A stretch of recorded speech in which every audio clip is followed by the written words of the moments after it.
Usapan, pero patas ang talakayan. Dito pag-uusapan ang mga napapanahong issue. Eye for an eye. Eye for an eye. Ngayong umaga po, kasama po natin po sa via Zoom si Attorney Vian Lawrence Gabato. At live po natin pong makakausap para pag-usapan po ito pong mga ibang political pressing issue po sa bansa po natin at ilang mga usapin pong batas.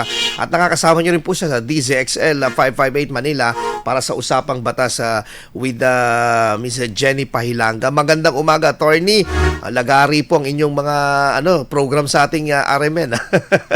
Attorney. Magandang umaga sa iyo, Idol. Actually, long time no see na tayo. Oo nga po. Unang huli tayo. Di nga tayo nakapag-usap ng eleksyon eh. Opo.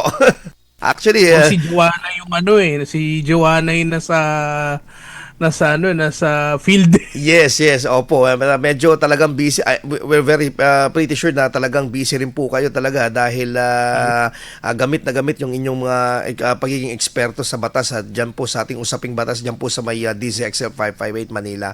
So anyway, Attorney Vian, mapunta tayo dito sa usapin po tungkol po sa impeachment trial. May umiikot po kasi actually na manifesto galing mismo sa opisina ni Senator De La Rosa para hilingin ang pagbasura ng impeachment.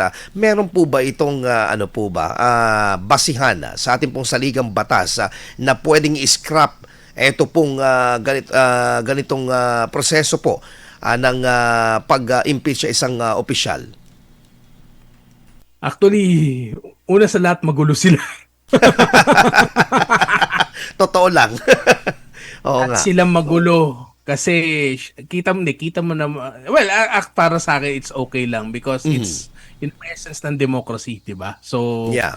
syempre hindi naman lahat ng bagay agree tayo, 'di ba? Of course, may mga legal experts na sinasabi nila dapat ituloy impeachment trial. Syempre na intindihan natin yung lahat yung mga legal basis nila eh.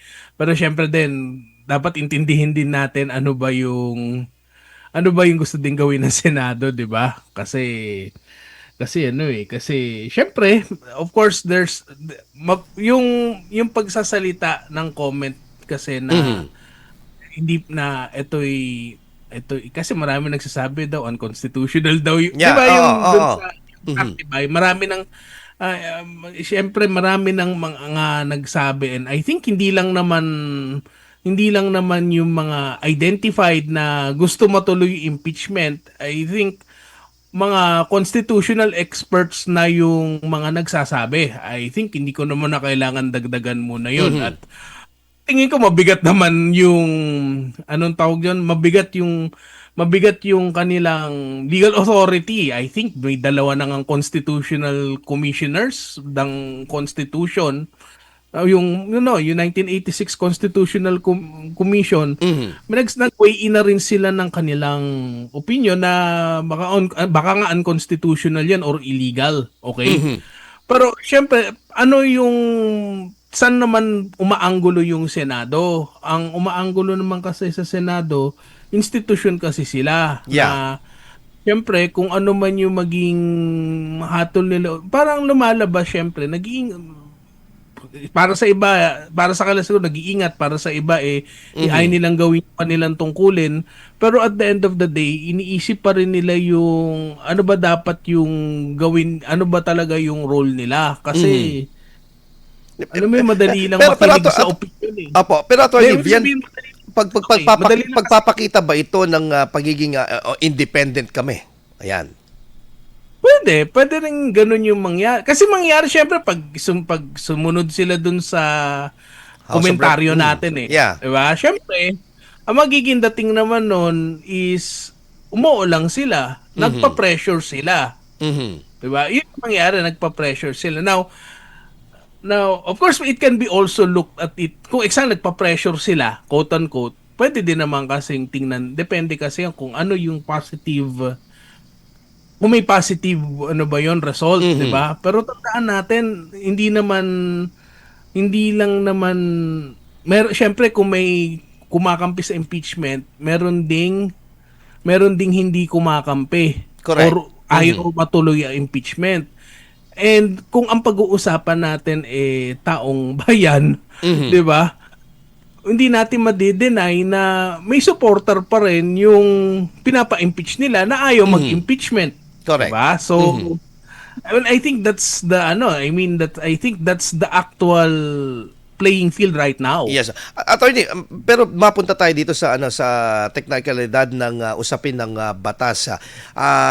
In your opinion bilang isang constitutional law expert, ito po ba may sinasabi po ba ang batas o silent ba ang ating pong saligang batas doon sa, for example, hindi maitutuloy ng 19th Congress, tatawid sa 20th Congress etong na ito? Kasi maraming nagiging law expert sa social media, attorney.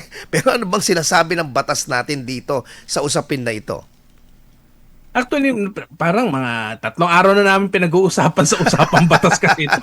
Okay. Pero, yun nga, actually, ang stance ko nga dyan for the past 3 days, number one, syempre ang dami ng mga experts na nagsasabi. So, alam mo yun, mahirap namang gatungan pa natin eh. Diba? Whether good or bad.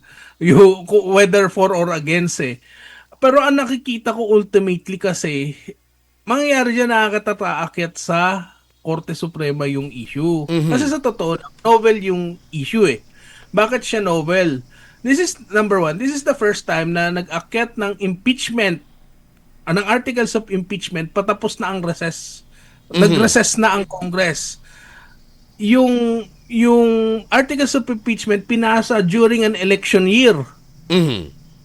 Diba, na yun nga nag-recess yung both houses of Congress. Yeah. Na nagsimula lang last Monday. Para na madali. Diba? So para sa iba nagmamadali, pero 'di ba nung pagkapasa pa lang kasi nung impeachment, anong articles, 'di ba gusto na nilang i-trial? Yeah. Diba, naalala mo, gusto nila i-trial, pero 'di ba sabi ng Senado, ba't namin i-trial yan?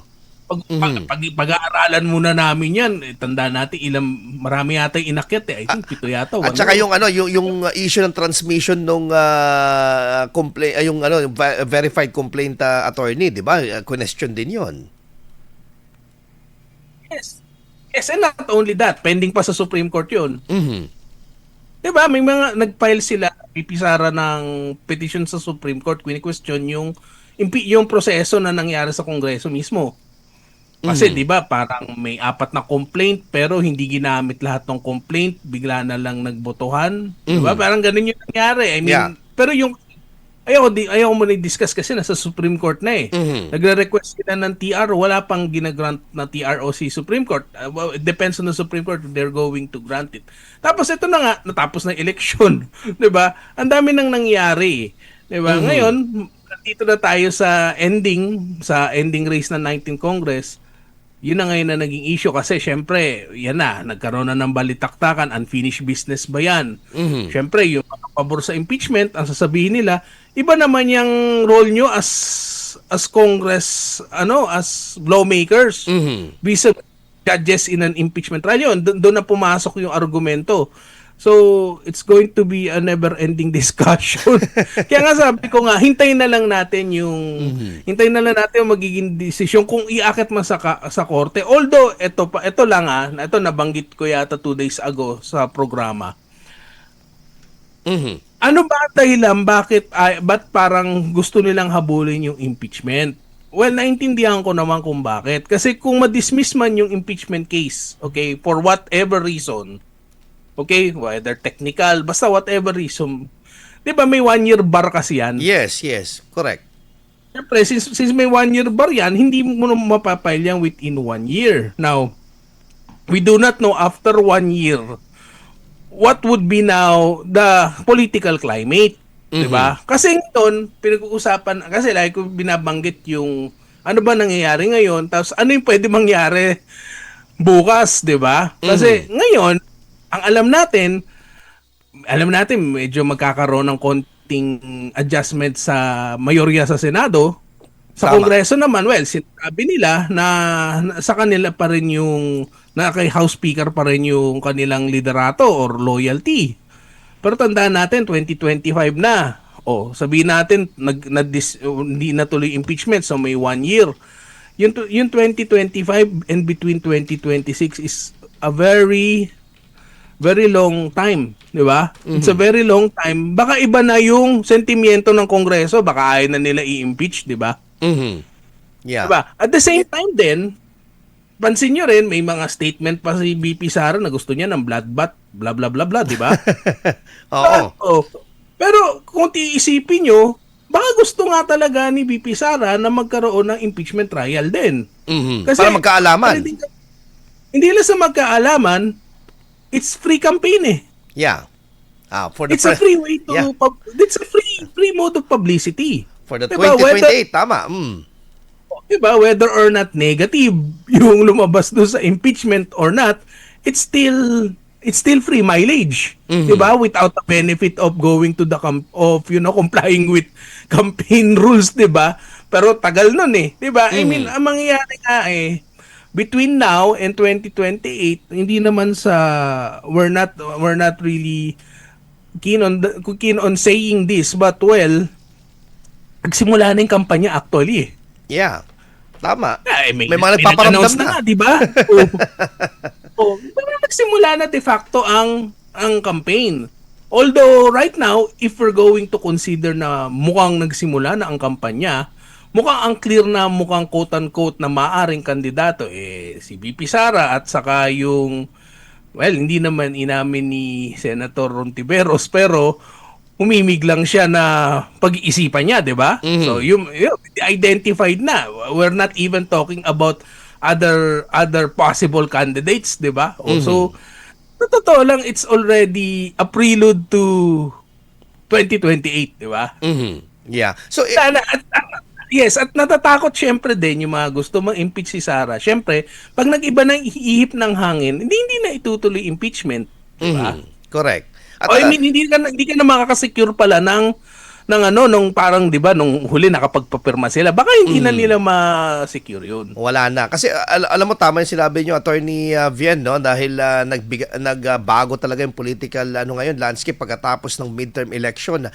Yung mga direktang umaatake sa vice presidente dati, ngayon parang pag nasa plenaryo hindi na ganoon ka vocal na tirahin ng ating vice presidente. Yes, of course, it's insofar as the Senate is concerned. Pero ang inaabangan ko diyan yung yung House of Representatives. Aha. Kasi syempre sa ngayon, 'di ba, ang current na parang stance nila, baga as we see pinapalabas nila sa atin sa media, 'di ba, na solid pa rin sila. Pero gaano ba katotoo yung solid ba sila? Kasi at the end of the day, yun nga hirap ito na naman hirap sa natin sa ating political system Hindi anong tawag diyan, hindi established kasi yung political party system kasi natin. Kasi anything goes So mahirap i-predict yung parang ang lumalabas yung ating mga nakaupo sa Kongreso. Meron silang quote-unquote independent thinking alam naman natin syempre ang end game nila is yung interest. Yeah. Diba? Makabalik sa pwesto. Political O kaya interest diba? mag-level up. Pero attorney, Diba? kung sakaling ito ay matuloy, kakayanin ba ng 19th Congress knowing yung ating proseso ng justice system dito sa bansa natin, kakayanin ba na i-fast track yung paglilitis na ito? Or kapag natawid ito sa 20th Congress at matuloy yung impeachment, gaano kahaba kaya ito, attorney? Na nga Kung example, kung gusto nila yung 19th Congress, i-hear na ito, okay? Magkakaroon ng malamang magkaka-technical yan. May isa senador na, handang-handang ma-question yan pag umakit na ng 20th Congress. So, akit tayo ng Supreme Court. Kilala ko na yan. Like yung sinasabi, sundan nyo yung mga nagsasabing, huwag proceed forthwith, malamang may kokontra sa kabila. Pag sinundan nyo yung ayaw matuloy impeachment, malamang papalag din yung isa, di ba? At the end of the day, magkikita-kita ang mga tao sa Supreme Court para lang i-question. Kasi totoo lang naman talaga, novel yung sitwasyon talaga Kasi yung mga previous impeachments nangyari, yung mga na-impeach sila Comelec Chairman Bautista, sila Mercedes Gutierrez, Chief Justice Corona. Nasa gitna ng season sila na-impeach This was the first time na nangyari yung pag-akyat ng articles upon recess ng Congress eh. Tapos ngayon hapit yung tapos ang challenging pa is palitan pa ng Kongreso. 'Di ba sana kung last year nila ginawa, at least kung nag-adjourn sila nung last year, okay lang. Kasi pasok pa rin sa 19th Congress eh. Ang problem ngayon, magpapalit ka na from 19 to 20th eh. Talagang magkakaroon ng ibang mga bagay. Pero attorney, medyo gahol na tayo sa oras kasi RMN News nationwide na. Pero sa inyo pong palagay, ano pong pwede nyong ma-advise lalo na po sa mga interesado po dito po sa usapin po na ito? Kayo nga na bilang constitutional law expert, sabi nyo, wait and see na lang kayo muna sa pwedeng mangyari, and yung tamang approach dito and thinking ng ating pong mga mamamayan, in particular yung pong mga law students natin, mga political science students natin na nakikinig, nanonood ngayon at inobserbahan itong mga pangyayari na ito sa usapin ng impeachment. Siguro mensahe na lang siguro at siguro guideline para hindi po maiba yung takbo ng pag-iisip at utak ng mga nanonood at umantabay din dito sa impeachment. Okay, ito maintindihan to ng mga law students tong advice ko na to pero syempre i-impart natin sa ibang na mga tagapakinig. Maging tayo open-minded, okay? Kasi ako lagi ko sinasabi sa mga estudyante ko, kaya nga, 'di ba napansin niyo pag nagkaroon ng paglilitis, may siguradong may magkalaban, 'di ba? Hindi naman lagi isa lang yung syempre may isang bida, may isang kalaban, 'di ba? Yeah. Meron talaga. Pero tandaan natin, dahil may ganun dynamic, may legal basis din yung pareho. Syempre, yung mga gustong ituloy impeachment, may constitutional basis sila. Siyempre yung Senado na sinasabihan nila na iniipit yung impeachment, hindi lang sila nagsasalita pero may legal basis yung mga yan. Diba? But whether or not they're saying it directly or not, the point is, tingin ko naman yung Senado hindi naman kikilos yan nang hindi nila alam yung ginagawa nila. Malamang meron yang basyan kasi ang nangyayari kasi nagkakaroon tayo ng discourse kasi na hindi mas unconstitutional yan eh. Kaya nga sinasabi ko, mahirap mag-conclude agad na unconstitutional ang isang bagay porket hindi parang sinasabi nila well, hindi naman naaayon sa constitution ito, 'di ba? Pero tandaan natin, yung nagsasabi unconstitutional, it's still an opinion, 'di ba? The only institution that can rule that as unconstitutional will be the Supreme Court. I think it's more prudent to hold it back kasi tandaan natin, mga institution to 'di ba? Institution, we're talking about the Senate, the House of Representatives, and even let's say yung Pangulo, yung Office of the President kasi 'di ba nagsasabi naman na rin si Pangulo na ayaw niya matuloy. Diba? So at the end of the day, sometimes it's not necessarily may isa pa pala. It is not necessarily na kailangan sundan natin what is legally right. Sometimes these institutions may just enter into parang an implied compromise para for the better of the country kaysa naman everyone's going to get divided, 'di ba? Kasi yun naman nangyayari, although wala namang problem yung argument or political discourse, sometimes pag sobra naman din tayo ng political discourse, nakakapag-divide ng country, 'di ba? Correct. So unity they're trying to look for a balance Siyempre, wag na natin pangunahan ng plano ang iniisip ng mga institusyon natin, pero tingin ko at the end of the day they're still going to look for that balance. Yeah. 'Di ba? Among the institutions para stable ang ating gobyerno, stable ang ating bansa. At sana at the end of the day panalo ang sambayan ng Pilipino. Oo naman. Apo. Yeah, yun naman lagi ang ating dasal eh. Yeah. Diba? Maraming salamat, Attorney Vien Lawrence Gabato, our constitutional law expert. At syempre, imbitahan nyo na sila to anong oras po yung ating usapang batas. At mukhang hindi na kayo natutulog. Araw-araw kayo nandun, gabi-gabi. Attorney. Di ba, syempre. Of course, syempre magkita-kita tayo mamaya. At of course, every Monday to Friday sa Usapang Batas. Kasama si Jenny Pahilanga. Of course, sa DCXL RMN 558 yun. Sa Facebook of course, live din. Live din. Oo. Yes, pero syempre live tayo sa YouTube at saka sa Facebook. You can also engage in comments and suggestions. Okay? Basta manood lang kayo sa Facebook live at saka sa YouTube para more easier access. Although yung mga may AM radio, of course, syempre, makinig lang kayo. Makinig. Maraming salamat, Attorney Vien Lawrence Gabato. Magandang umaga po sa inyo. God bless po. Magandang umaga din sa iyo, Idol Mark. Mabuhay.